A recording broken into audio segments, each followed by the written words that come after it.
Amém. Bom dia, amados. Eu sou Rafaela, amém? Vocês podem se sentar.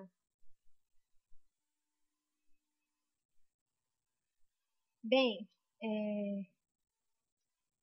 quando eu fiquei sabendo que eu ia ministrar aqui hoje, a gente sempre vai perguntar ao Senhor o que é que Ele quer dizer para o povo dele. O que é que a igreja está precisando saber?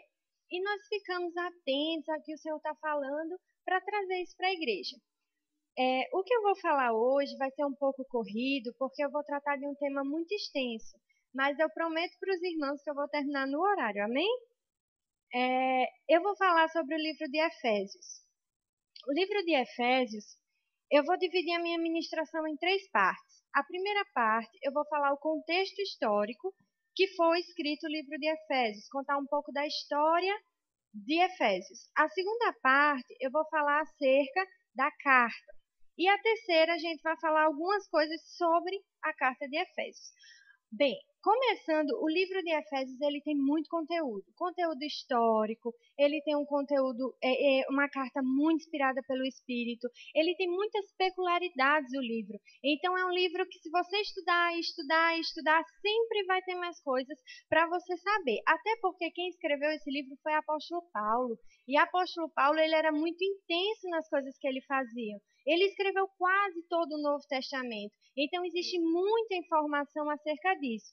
Eu fui pesquisar, e além das Bíblias e estudos bíblicos que tem sobre o livro de Efésios, existem manuscritos escritos a respeito dele, e muitos teólogos estudam ele, porque ele é muito especial. Vocês vão entender, amém? Começando sobre a situação. Éfeso, a cidade de Éfeso. A cidade de Éfeso situava-se na Ásia Menor, mais ou menos cerca de 30 mil habitantes naquela época. Assemelha-se a uma cidade, um interior de uma cidade lá de São Paulo chamada Piracicaba. São 30 mil habitantes. A cidade adorava a deus pagãos. Então, naquela época, existia um grande templo na cidade de Éfeso. Esse templo era da deusa Diana, que eles consideravam a deusa da fertilidade. Para vocês terem uma ideia de como esse templo era importante para aquela cidade, ele demorou somente 220 anos para ser construído. Só para vocês terem uma ideia. E ele era considerado como uma das 7 maravilhas do mundo antigo. Então era um templo muito importante. Mas foi nesse templo que Paulo se atreveu a começar a igreja de Efésios. Amém? Foi lá que Paulo chegou. A primeira vez que Paulo chega em Éfeso, ele vai para lá. Eu gosto muito de Paulo porque Paulo era intenso e ousado. Ele não contava história, ele ia mesmo. E Paulo chegou lá naquela cidade e ele foi para aquele templo ministrar. E ele ficava lá ministrando.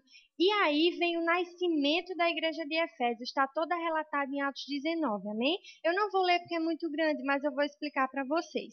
Paulo chega nesse tempo, começa a ministrar. Os manuscritos antigos dizem que ele ministrava 5 horas por dia, de domingo a domingo. Só isso. Aí Paulo estava lá ministrando, sendo que muitos paravam para ouvir Paulo, outros escutavam Paulo e outros nem ligavam para aquilo que Paulo estava dizendo.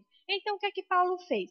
Paulo pegou o grupo que estava ouvindo ele, o grupo que estava prestando atenção ao que ele estava falando, pegou aquele grupo que Atos 19 vai dizer que são os discípulos, e ele leva para a escola de Tirano. Isso está escrito em Atos 19, amém? Tirano não é de rebelde, irmãos. Era porque era uma escola que existia naquela época de um homem chamado Tirano. E aí, ele leva esses discípulos para Tirano. Em Tirano, ele prega 2 anos. 2 anos, 5 horas por dia, de domingo a domingo. Não é à toa que, com tanta ministração, depois de 2 anos e meio, 3 anos, toda a Ásia Menor já tinha ouvido falar do Evangelho. E ali nasce a igreja de Efésios. Então, a igreja de Efésios, ela foi uma igreja que já teve uma história diferente, ela já teve um contexto rico, muitos detalhes culturais.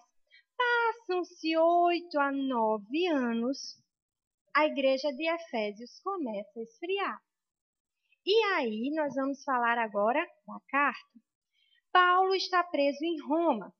Paulo está preso em Roma e lá em Roma ele começa a escrever a carta aos Efésios, a essa igreja que já passaram-se 8 ou 9 anos, ele começa a escrever a carta aos Efésios. E eu costumo dizer que se a Bíblia ela tivesse a entonação, ela tivesse assim o áudio de como Paulo escrevia, a gente lia as cartas diferentes. Porque se você parar para pensar como Paulo escreve Efésios, existem 2 momentos que ele para de ensinar e ele ora. Ele está simplesmente ensinando, ele para e ele ora. E no capítulo 1, agora a gente vai entrar para a terceira parte, amém? É a divisão do livro. No capítulo 1, ele começa louvando ao Senhor. Ele diz, né, ele sauda, eu, Paulo, servo de Jesus Cristo, como ele sauda em todas as cartas. E ele chega assim, no versículo 3, ele diz assim, bendito seja. Aqui, irmãos, ele não está ensinando, ele está adorando a Deus. Então, o versículo 3 de Efésios vai falar da adoração. Paulo vai adorar a Deus naquele momento e aí Paulo começa a ensinar. É muito interessante. Deixa eu dizer uma coisa para vocês. A carta de Efésios foi uma carta que eles consideram a carta mais eclesiológica do Novo Testamento. O que é que isso quer dizer? Eclesiologia significa o estudo da igreja. E eclesiologia é igreja. E logia, né, é estudo. Então, essa carta. Essa carta de Efésios, ela não foi apenas para Efésios. Foi uma carta que circulou naquela época. Irmãos, se ela circulou e ensinou a igreja daquela época e ela está no Novo Testamento, ela ensina nós também, amém? Então, é muito interessante essa carta porque ela é voltada especialmente, totalmente para a igreja. E dentro disso, ele vai mostrar que filhos, que pais, que autoridade, que submissão, que casamento, tudo isso é projeto também da igreja. Amém? E muito importante, ele vai falar no capítulo 4, que é sobre a unidade. Mas nós vamos chegar lá. Vamos voltar ao capítulo 1. No capítulo 1, eu vou dividir o capítulo 1 de Efésios em 3 partes. Amém? Essa parte do capítulo 1 é muito interessante que os irmãos prendam muita atenção nisso, porque ela vai explicar todo o capítulo 2 e 3. Ele diz assim, ó, porque Deus nos escolheu nele antes da criação do mundo, para sermos santos e irrepreensíveis em sua presença. Em amor nos predestinou para sermos adotados como filhos por meio de Jesus Cristo, conforme o bom propósito da sua vontade. Vamos lá. Eu não sei como está escrito na sua Bíblia, isso varia de versão para versão, a minha NVI. Ele diz assim, Deus nos escolheu antes da criação do mundo. Existe um plano, amém? Antes da fundação do mundo, Deus planejou. Amém? Quantos sabem que Deus é um Deus de planejamento e organização? Então, antes que o mundo fosse criado, gente, nada pega Deus de surpresa. Ele sempre tem um plano. E aqui em Efésios 1, a primeira parte que a gente vai entender do versículo 4 e o versículo 5 é um plano de Deus. Deus tinha um plano. Do versículo 6 até o versículo 12, ele vai falar sobre a obra da redenção de Jesus Cristo. E no versículo do 1 ainda, do 13 ao 14, ele vai falar sobre a garantia do Espírito Santo. Então, nós vemos que o capítulo 1, ele pode ser dividido em 2. Primeiro, a explicação que Paulo dá sobre o plano de Deus para a humanidade. Segundo, a primeira oração de Paulo no livro de Efésios. Aí ele chega aqui no versículo 6 e diz assim, ó. Cadê? Ele diz assim, para o louvor da sua gloriosa graça, a qual nos deu gratuitamente no amado. Nele, em Jesus, temos a redenção por meio do seu sangue, o perdão dos pecados, de acordo com as riquezas da graça de Deus, a qual ele derramou sobre nós com toda a sabedoria e entendimento, e nos revelou o mistério da sua vontade, de acordo com o seu bom propósito que ele estabeleceu em Cristo, isto é, de fazer convergir em Cristo todas as coisas, celestiais ou terrenas, na dispensação da plenitude dos tempos.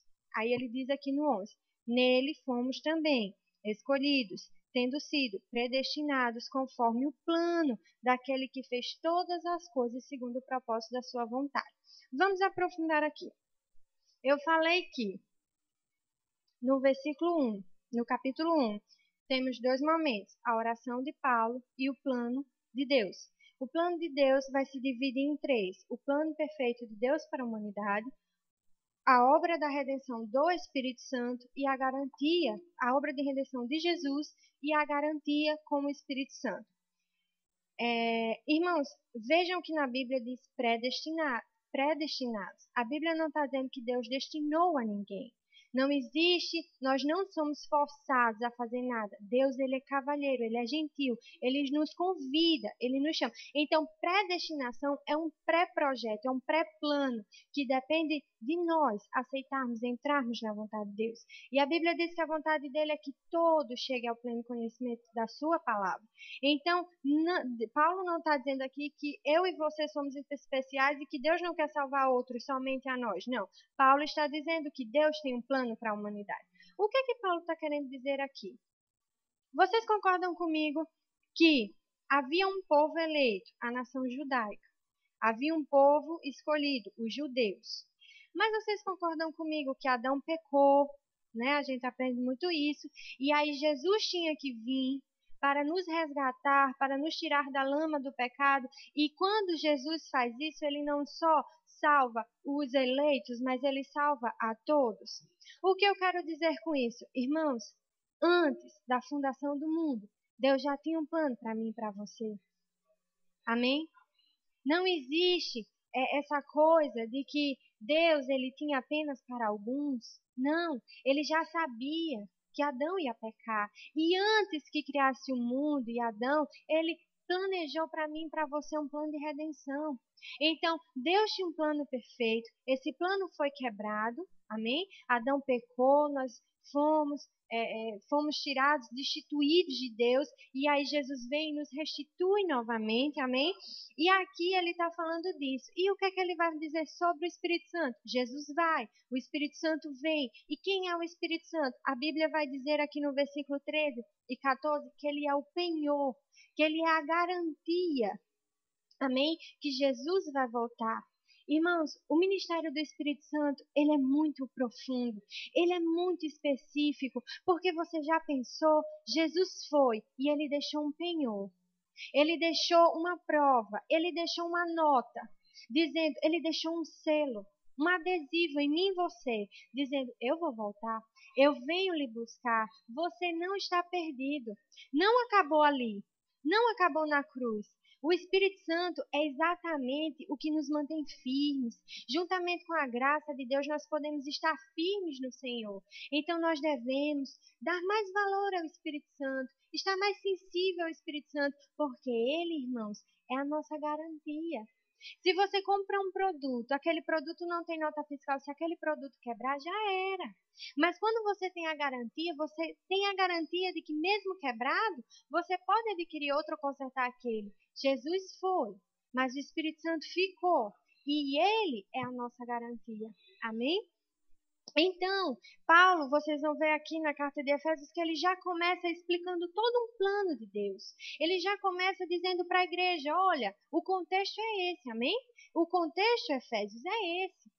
Então, vocês têm que estar atentos, porque aqui ele dizendo para Efésios, né? Porque aqui ele está falando da trindade, da importância, da excelência das coisas de Deus.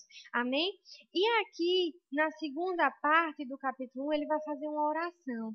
E muitos conhecem a oração. Existem livros do Kenneth Hagin que falam muito sobre essa oração, que foi uma oração que mudou vidas. Irmãos, e já imagina, Paulo preso, ele preso, os manuscritos dizem que Paulo escrevia as cartas, depois Paulo ia para as grades e recitava as cartas. Então estava lá preso, 16 guardas pretorianos segurando Paulo, de 1,5 m. Os guardas pretorianos tinham em torno de 2 metros. E eles estavam lá rodeando Paulo, e aí Paulo ficava nas grades, eu, Paulo, servo de Jesus Cristo, e dizia tudo. Ele recitou Colossenses, recitou Tessalonicenses, recitou Efésios. Irmãos, Ele estava preso. E ele não fala aqui na carta que ele orava para ele, que ele estudava para ele, mas ele fala na carta: olha, Efésios, eu estou preocupado com a frieza de vocês. Eu estou preocupado que vocês esqueceram que eu ensinei vocês na escola de Tirano. Eu instruí vocês a respeito da igreja, do plano de Deus. E agora vocês estão frios? Como é que pode? E ele diz aqui, e ele está escrevendo a carta, e ele está lá muito empolgado, muito inspirado pelo Espírito. Eu imagino que Paulo se empolgava. Eu não sei quanto a vocês, quando a gente está estudando a palavra, ou quando a gente vai ministrar, ou diariamente, tem coisas que você descobre que você faz, meu Deus, e você se empolga com aquilo. Você começa. Lá em casa, eu e minha mãe, nós estudamos bastante a Bíblia, e às vezes a gente está trancada no quarto e a gente sai, eu saio, mãe, você não sabe o que eu descobri, você não sabe o que acabou de chegar para mim, porque uma coisa, irmãos, é a palavra logos, que é a palavra escrita, outra coisa é a palavra rema, que é a palavra viva em você, quando aquela palavra, ela cresce, ela vem, ela entra, e nada mais tira aquela palavra de você. Então, muitas vezes você escuta versículos, você escuta ministrações, e aquilo é apenas logos, aquilo é apenas conhecimento. E se você parar para pensar aqui, na oração, vamos analisar a oração de Paulo. Ele diz assim: eu peço a Deus que Ele ilumine os olhos do vosso entendimento, os olhos do vosso coração. A Bíblia fala coração, sempre tem uma analogia, seja o coração ou seja o homem espiritual. A Bíblia diz, sobre tudo que deve guardar, guarde seu coração. Ele está falando não apenas de sentimentos, mas ele está falando do homem espiritual, daquele homem que Deus recriou. E Paulo diz assim: eu oro para que os olhos do vosso coração, os olhos do vosso entendimento sejam abertos e vocês entendam. Então, das duas orações de Paulo, a primeira, Paulo pede esclarecimento. O que Paulo pede a Deus para a igreja de Efésios é esclarecimento. É a única coisa que Paulo pede aqui. Ele diz assim: oro para que os olhos do vosso coração sejam iluminados, a fim de que vocês possam entender, conhecer. Amém? E aí, agora eu gostaria de orar semelhante à oração de apóstolo Paulo. Porque a partir deste capítulo 1, que era a introdução da minha ministração, eu gostaria de pedir ao Senhor que Ele nos abençoe e abra os olhos do nosso coração para que essa palavra, para que esse domingo não seja apenas mais um domingo, não seja apenas mais uma palavra, seja rema para nós. Irmãos, eu não dependo do meu conhecimento, eu dependo do Senhor. Eu não dependo daquilo que eu já cresci em Deus ou daquilo que eu já conheço. Eu dependo do Senhor. E eu preciso dele, eu preciso do Espírito dele para ministrar, para alcançar os corações. Porque a palavra fala que a unção, ela quebra todo jugo. A palavra fala que o Espírito Santo, ele é a lâmpada que esquadrinha toda a nossa alma. Então, dependente de mim, vocês não teriam nada. Mas graças a Deus que nós não dependemos de nós dependemos dele. E nele nós temos tudo. Ele nos faz ser alguma coisa. Então, eu queria orar nesse momento, pedindo para que o Senhor, fazendo a mesma oração de Paulo, ilumine os olhos do nosso entendimento. Amém? Pai, eu te rendo graças por esta manhã. Eu te rendo graças por cada vida, por cada coração. Eu te rendo graças, Pai, por cada mãos levantadas na tua presença, na tua casa. Senhor, nós sabemos que em você nada é vão. Senhor, graças a você nós estamos aqui. Porque se não fosse teu filho, se não fosse tua infinita misericórdia e o teu amor, onde estaríamos, Pai? Senhor, eu sou completamente apaixonada e entregue a você. Pai, eu dependo do teu Espírito, eu dependo da tua palavra, das tuas direções. Senhor, em nome de Jesus eu te peço, Senhor, que eu não fale por mim mesma, mas eu fale segundo aquilo que está no teu coração. A tua palavra diz que o teu Espírito Santo é aquele que prescruta as profundezas de Deus e nos revela. Revela-nos, Pai, a tua vontade, a tua palavra, aquilo que o Senhor quer nos alcançar nesta manhã. Em nome de Jesus. Amém. Irmãos, agora vai começar a coisa boa. Amém? Isso que eu aprendi com Efésios 2 e 3, Eu não entendia há muito tempo. E eu buscava, lia, procurava, orava, e eu não entendia. Mas ontem não, essa semana, a partir do momento que eu comecei a estudar a vida de Paulo, o livro de Efésios, eu entendi. E foi maravilhoso para mim entender que mistério é esse. Agora nós vamos falar de um mistério que Paulo e os manuscritos dizem que faz um espetáculo no céu, traz esperança ao mundo e traz temor ao inferno. Vamos descobrir o que é isso, amém? Aqui em Efésios 2, no capítulo 2, vamos dividir o capítulo 2 assim como dividimos o 1, amém? Do versículo 1 ao versículo 10, Paulo vai falar acerca da nova vida em Cristo. Ele vai explicar, olha, nós estávamos mortos em nossos delitos, em nossos pecados, em nossas transgressões, mas Jesus veio, e graças a Deus que ele veio e nos tirou. Irmãos, Deus mandou o filho dele, hoje é o dia dos pais, e os pais sabem quão preciosos os filhos são. Deus mandou o filho dele para o lamaçal do pecado para resgatar a mim e a você. Irmãos, já pensaram nisso? Eu penso nisso todo dia. Eu tenho uma irmã pequena e eu não quero que ela sofra nem a queimadura do sol. Imagina ver ela morrer por uma pessoa que está pecando. Ela padecer, ela sofrer por alguém que não merece. E Deus fez isso. Ele, na sua infinita e rica misericórdia e graça, mandou Jesus. Jesus veio, sofreu, foi no inferno, pegou as chaves e me libertou e libertou a você. Amém? Eu, Rafaela, acredito assim, eu tenho uma dívida eterna com o Senhor. Uma dívida de amor. Porque Ele me amou, eu devo amá-lo também. Porque Ele me resgatou, Ele se entregou inteiramente, eu devo me entregar inteiramente também. Eu não devo buscar a Deus pelos benefícios, pela perseverança, nem pela preservação que Deus me dá desse mundo mal, mas eu devo amá-lo e buscá-lo porque Ele me amou. Porque antes que eu amasse, antes de tudo, Ele já estava lá. Ele me amou, amém? E aí, Paulo vai falar acerca dessa nova vida. Ele vai dizer que o muro foi caído, o véu foi rasgado e agora nós temos acesso a Deus. E aí, gente, é muito bom essa parte. Do versículo, vamos lá. Efésios 2:11 até Efésios 3:13, Paulo vai falar sobre um mistério. Que mistério é esse? Vamos lá. Havia o povo escolhido, eu já falei sobre isso, que era a nação judaica, era o povo de Israel. Nós não somos judeus, pelo menos eu não sou, nem nasci em Israel, eu sou brasileira, eu nasci aqui. E Paulo vai dizer assim, olha, desde outras gerações, desde outros tempos, havia um mistério. E esse mistério me foi revelado e eu vou explicá-los. Eu vou explicar esse mistério para vocês. Esse mistério trata a respeito do grande amor e da grande misericórdia do Senhor, que mandando o seu filho, o que é que ele fez? O filho resgatou. Nós somos agora cordeiros, participantes com Cristo. O que é que acontece agora, irmãos? Lembra da fundação do mundo? Lembra que antes que existisse qualquer coisa, Ele nos escolheu, Ele nos chamou.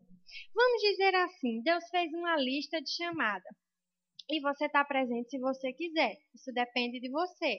Aí Deus Ele reuniu todo o povo, de toda tribo, toda língua, toda nação, brasileiros, estrangeiros, de fora, dos ribeirinhos, do Amazonas, onde você, até os confins da terra, Deus escolheu.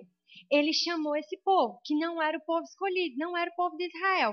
Mas o que é que acontece? O ministério do Espírito Santo vem e começa a nos atrair, nos atrair, nos atrair. E o Espírito Santo vai atraindo esse povo, vai recolhendo esse povo, vai juntando esse povo. E Paulo diz isso é um mistério. E o Espírito Santo vem desde a criação do mundo, antes da fundação do mundo. E ele começa a reunir, começa a reunir, começa a reunir. E Paulo diz, esse é o mistério, é a igreja. Quem é a igreja? Nós somos o espetáculo para os céus, a esperança para o mundo e o temor do inferno. Nós somos a prova de que Deus não perdeu aqui. Ele não perdeu. Se nós estamos aqui, é porque havia um plano.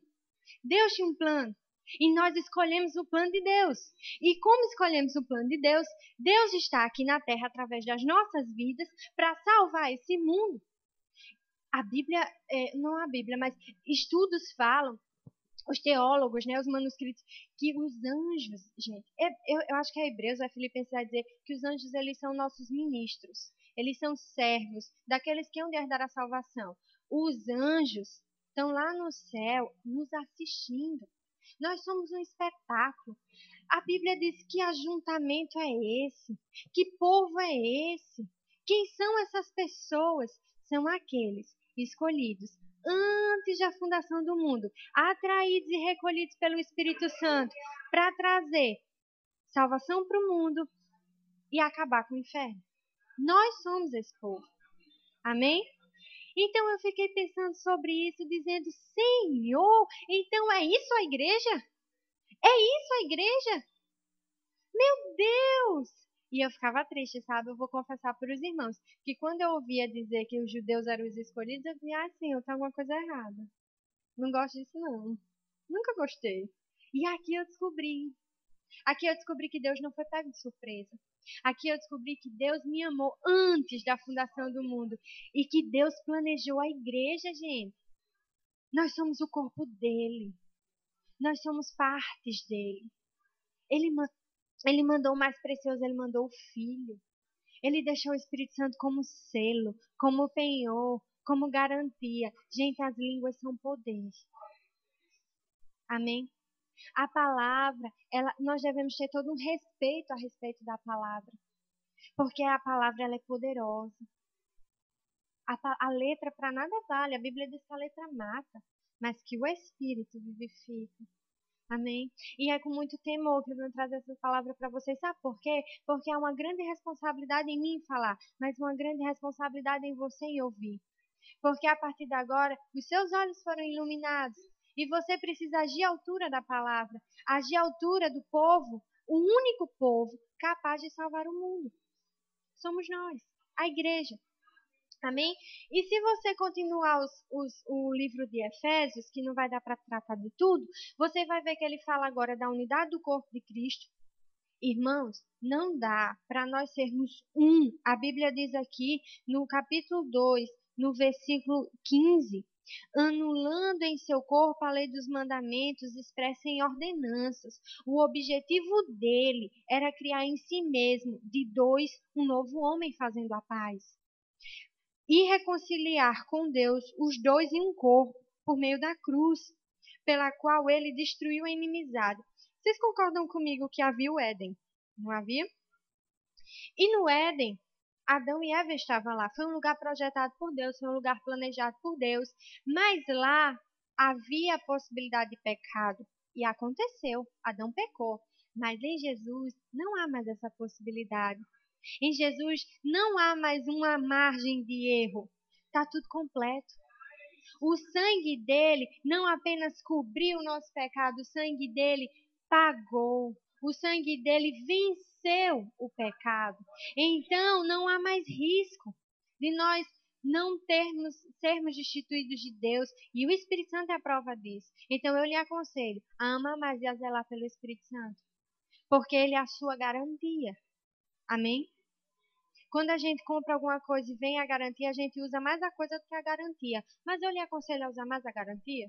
Amém? Use mais o Espírito Santo. Converse mais com ele. A Bíblia diz que Deus é Pai, irmãos. Não existe essa história de Deus falar com você uma vez por mês, não. Porque eu tenho certeza que pastor Eduardo, que pastor Wagner, não falam uma vez por mês com os filhos deles, não. Eles falam todo dia. O desejo deles é estar em comunhão com os filhos, ensinar. Então Deus é um Deus que quer falar com você o tempo todo. Eu convivo muito com a minha mãe. Quando ela não está em casa, eu sinto falta. Por quê? Porque eu converso muito com ela. Aí você já pensou, Deus? Você um mês, uma semana, de domingo a domingo e conversar com ele? Já pensou? Isso não é um relacionamento. Relacionamento é cotidiano, é todo dia. Amém? E aí, no capítulo 3, agora Passamos o 3:13, amém? Vamos para o versículo 14, a segunda oração de Paulo. Nessa segunda oração de Paulo, o que é que Paulo vai pedir? Paulo não mais vai pedir para que os olhos de entendimento deles sejam abertos. Paulo vai pedir para que eles vivam aquilo que eles conheceram. Então, a primeira oração de Paulo é uma oração que ele pede que Deus os esclareça. A segunda oração de Paulo é uma oração que Paulo vai pedir que eles pratiquem aquilo que foi esclarecido. Amém? Então é muito importante não apenas a gente ter o conhecimento da palavra, é importante a gente ter a vivência na palavra. Amém? Cada um tem uma essência, tem um perfume. E não importa onde você está, com quem você está, e não adianta você querer fazer o que é dever do outro. O seu perfume, o seu cheiro vai localizar você. Não tem inveja. Não tem inveja das outras pessoas e dos outros ministérios. Não quer estar no lugar de ninguém, porque é o seu perfume que vai lhe localizar. Amém? A nossa essência é um localizador no céu. Então, o que eu faço, ninguém faz por mim, nem eu posso fazer por outra pessoa. O que eu faço é apenas o que eu faço. Mas isso não impede de Deus fazer, amém? Eu tenho um jeito de fazer, Deus tem um plano. Se eu não faço, ele levanta outra pessoa que faça. Não exatamente semelhante a mim, mas ele faz. Então, esteja sempre disponível ao Senhor, consciente que você tem uma essência e que você não precisa do lugar de ninguém. Você tem o seu lugar. Amém? E aí nós vamos pular agora para o capítulo 6 de Efésios, para o finalzinho, amém?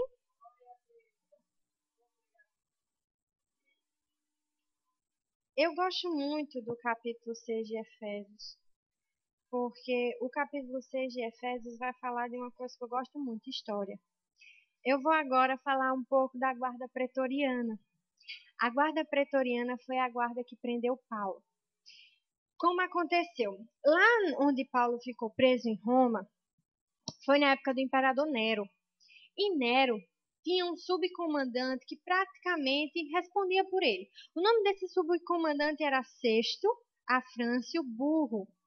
Esse Sexto Afrâncio Burro ficou sabendo a respeito de Paulo. Essa aí é a primeira prisão de Paulo, não é a segunda relatada em 2 Timóteo. Amém? A primeira. E ele ficou sabendo que Paulo estava causando um tumulto em Efésios. Lógico, né? Paulo. E aí ele diz assim: traz Paulo para cá. E aí, em Atos 27 ou 28, se eu não me engano, acho que é 28, Deus diz assim a Paulo. É mais ou menos assim, eu vou parafrasear. Paulo, aquele tumulto que você causou e foi parar no grande comandante da época, vai acontecer a mesma coisa em Roma, viu? Fique logo pronto, que você vai se apresentar ao maioral. Paulo diz: tranquilo, Senhor, vamos lá. Aí, Paulo vai para Roma, é preso, vai na presença de Sexto Afrâncio Burro. Quando chega lá, Sexto Afrâncio Burro diz assim: olha, é o seguinte, Paulo, eu vou lhe liberar. Você tem direito de alugar uma casa, ficar lá por 2 anos, receber visitas e pregar. O que é que Paulo fez? O que é que vocês acham? O que é que vocês... Irmãos, se ele ensinava 5 horas por dia, eu acredito que tinha um tempo de oração. Amém? Eu acho que é por aí que aquele eunuco cai da janela. Já pensou? 5 horas por dia, 7 dias por semana? É porque eu não sou bom em matemática, senão eu fazia os cálculos. Aí, Paulo diz assim: tranquilo, eu prego. Sendo que vai ter um porém, Paulo, você vai ser acompanhado da guarda pretoriana. E quem era a guarda pretoriana? Não era a guarda romana. Os pretorianos, eles eram diferentes. Os pretorianos eram os homens especiais, eram centuriões, eram tesoureiros da época. Eram soldados de elite, soldados que se vestiam de forma diferente. Os pretorianos respondiam pelo imperador. Eles eram responsáveis por torturar e executar os prisioneiros. Os pretorianos tinham em volta de 2 metros de altura e eles eram muito severos. Os pretorianos precisavam apenas de 16 anos para se aposentar, enquanto os soldados romanos necessitavam de 25. Eles não eram apenas peões, irmãos. Eles eram pessoas muito importantes no reino daquela época. E aí, 16 pretorianos ficam encarregados de segurar Paulo. Lembrando, Paulo tem 1,5 m. E aí, ele vai para casa, reunia o povo pregava, pregava, pregava, pregava. Os manuscritos antigos dizem que até os soldados se converteram. Os manuscritos antigos dizem que cada dia um soldado era responsável por ficar exatamente ao lado de Paulo. E eles ouviam tanto a respeito do evangelho que o império inteiro ouvia. Amém? Gente, Paulo estava preso. Quantos de nós apenas com uma dificuldade desfalecemos? Ele estava preso e ele estava pouco preocupado se ele ia morrer, se ele ia viver, se ele ia ainda para outra igreja, se ele ia para Roma, se ele ia para Jerusalém, se ele ia para onde. Ele estava preocupado com a frieza da igreja de Efésios. Amém? E aí, ele diz assim que ele vai começar a escrever em Efésios 6, versículo 10, a respeito da armadura de Deus. E essa armadura, ele se inspirou no uniforme dos guardas pretorianos. E ele diz assim: finalmente, irmãos, fortalecei-vos no Senhor e no seu forte poder. Vistam toda a armadura de Deus para poderem ficar firmes contra as ciladas do diabo. Pois a nossa luta não é contra seres humanos, mas contra os poderes e autoridades, contra os dominadores deste mundo de trevas, contra as forças espirituais do mal nas regiões celestiais. Por isso, vistam-se de toda a armadura de Deus para que possam resistir o dia mau e permanecer inabaláveis, depois de terem feito tudo. Mantenham-se firmes. Veja quantas vezes Paulo fala a respeito de firmeza, de autoridade e de poder. Isso significa que a igreja, ela deve andar em firmeza, autoridade e poder. A igreja deve andar pronta, armada, protegida contra as ciladas do diabo, porque nós somos exatamente a instituição versus o inferno. Irmãos, nós sabemos que o diabo ele é menor que nós. Nós sabemos que ele não tem poder sobre as nossas vidas. Mas se você não se alimentar, nem a sua carne natural vai ficar forte. Quanto mais se você não alimentar o seu espírito. O diabo, irmãos, ele não vacila. A Bíblia diz que ele está ao nosso derredor.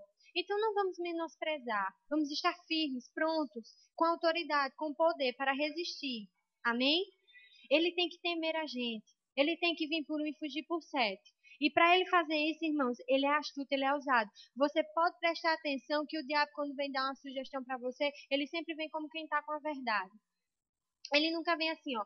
Olha, licença, posso entrar? Olha, posso conversar com você? É o seguinte, eu acho que está errado. O diabo não vem assim, não. Ele diz assim, tu não acha que está errado, não? Tu não acha que tu deve fazer alguma coisa? Não, essa tua carta está muito tranquila. Tu tem que fazer alguma coisa. Tu tem que se mexer. Sai daí. Tu acha o quê? O pastor faz isso e você vai ficar assim, olhando pra cara dele? Você tem que dizer uma coisa pro pastor. Eu nunca vi o diabo dizendo assim. Eu nunca vi o diabo dizendo assim. O que é que tu acha, hein? Vamos chegar a um acordo? A gente fala ou não fala? Então, você precisa estar mais ousado, mais firme do que ele. Você precisa estar mais bem alimentado, mais bem protegido do que ele. Amém? Então, Paulo vai falar acerca disso, sobre você se firmar. E aí, de acordo com o uniforme dos pretorianos, ele diz assim: vistam-se com toda a armadura de Deus. Aí no versículo 14, né? Assim, mantenham-se firmes, cingindo-se com o cinto da verdade, vestindo a couraça da justiça e tendo os pés calçados com a prontidão do Evangelho da Paz. Além disso, usem o escudo da fé, com o qual vocês poderão apagar as setas inflamadas do maligno. Usem o capacete da salvação e a espada do Espírito, que é a palavra. A respeito desse uniforme, o couro desse uniforme era diferente. O couro que protegia os pretorianos era um couro específico, e esse couro ele não queimava.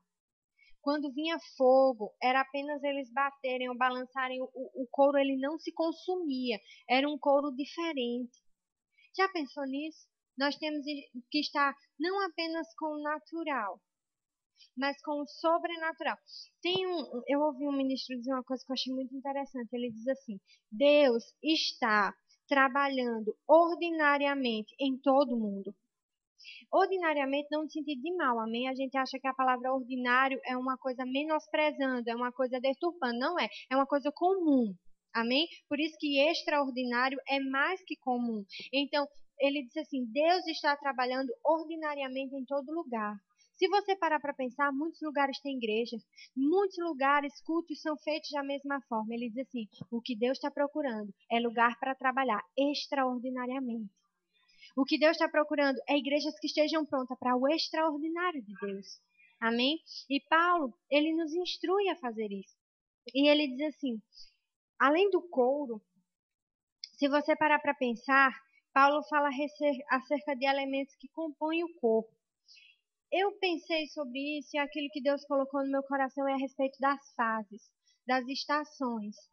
Temos, no momento que nos convertemos, estamos afogueados, doidos por Jesus, querendo fazer a vontade dele, loucos para dar uma palavra para uma pessoa, para ir para conferências e nos enchermos de Deus.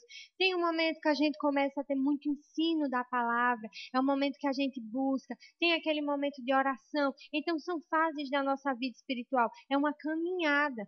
Então você passa por níveis, por fases, por departamentos.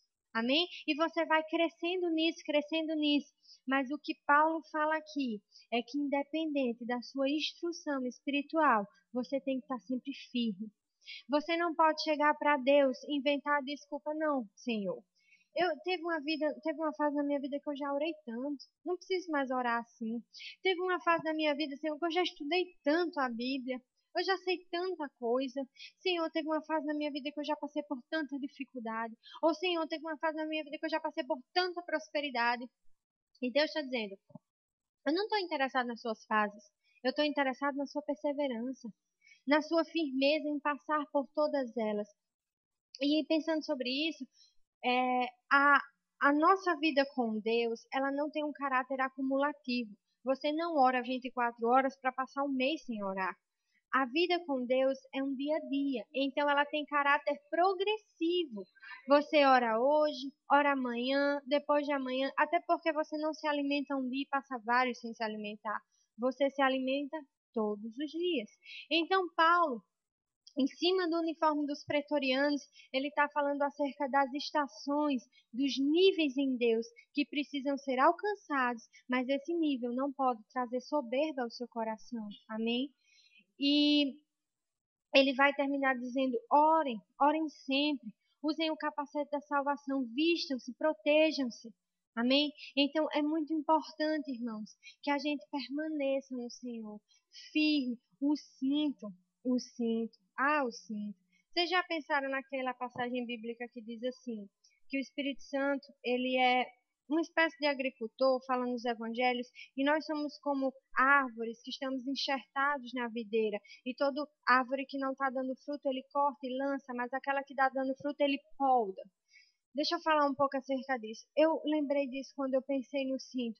Todo cinto ele funciona para sustentar a nossa roupa. O cinto, a finalidade dele, por mais que hoje ele seja usado como adereço também, a finalidade dele é apertar, é sustentar a roupa, amém? Então nós temos que estar agarrados pela verdade. Nós temos que estar temos que nos apertar na verdade, nos encaixar nos princípios e não abrir mão nem para um trem. Não adianta você negociar as coisas de Deus, irmãos. Não tente fazer isso. Esteja no cinto, amém? Esteja agarrado, esteja coberto, esteja apertado pela palavra. Sabe? A Bíblia diz que há dois caminhos, um largo e um fino. Você sabe por que a Bíblia diz que o caminho dos céus é fino? Porque você não vai com bagagem para lá. Você não vai se você não estiver vigiando. Você tem que estar atento. Onde você vai passar. Você tem que estar atento porque é estreito. Você não anda de qualquer jeito lá. No largo você anda de qualquer jeito. Você anda de qualquer jeito, você leva gente, você leva bagagem, você leva frustração, você leva decepção, você leva tudo. Mas no fim não. Você tem que saber onde você quer chegar, porque não tem como você voltar. O fino você tem que estar atento, preciso no que você quer. Amém? Atento, muito atento. E aí, Paulo vai falar acerca desse cinto, e eu acho tremendo. Porque eu sempre admirei aquelas pessoas de princípio que não abrem os seus princípios para ninguém. E era isso que Paulo estava falando. E eu queria encerrar lendo um trecho de um livro do irmão Smith, o Wigglesworth. Ele diz assim, que ele fala sobre a fé. E ele diz assim, para ele, né? No livro falam assim, o que é fé? Ele diz assim, é a própria natureza de Deus. A fé é a sua palavra, é o fluir pessoal e interior da bênção divina que se move em cada fibra do nosso ser, até que toda a natureza seja transformada e nós possamos viver pela fé, movermos pela fé e irmos para a glória em fé. Ela é a vitória. A fé é o glorioso conhecimento de uma presença pessoal dentro de você, transformando de força em força, de glória em glória. Ele diz assim, até que você chegue ao ponto onde Deus atua por seu intermédio, pelo poder do Espírito Santo. Isso é maravilhoso, isso é glorioso. Para Smith, isso era a fé. O meu desejo, irmãos, é que essa palavra faça a mesma coisa que Smith disse, que ela entre, flua e mexa com cada fibra do seu ser, cada célula. Que você não durma pensando nisso, que você acorde pensando nisso. A minha oração, isso para mim também, amém? A minha oração é que nós possamos estar firmes, porque vocês sabem o que é que Smith fez? Um belo dia Smith estava dormindo, ele acordou com aquela presença, olhou do lado e era Satanás. Aí ele olhou e disse assim, é só você, e voltou a dormir. Ele estava tão seguro, ele estava tão armado, ele estava tão firme em Deus, que ele disse, é só você. Como se ele não fosse ninguém. Na verdade, ele não é, quando nós estamos no lugar certo. Amém? Eu espero que vocês tenham sido abençoados. Amém?